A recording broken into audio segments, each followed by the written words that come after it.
Hello friends, my name is Vihaan and today I made this tower crane at Robofun Lab Ahmedabad using the kit Redo 2.0. The components I have used are starter, motor,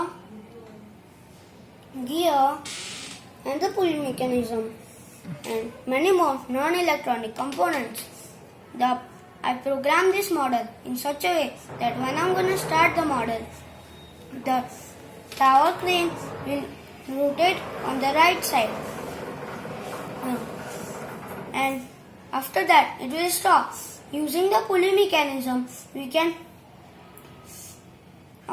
lift the load up. Let me show you a demo.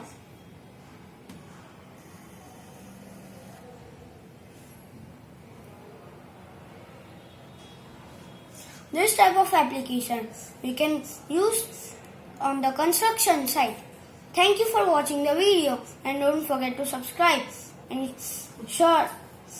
like the video. Thank you.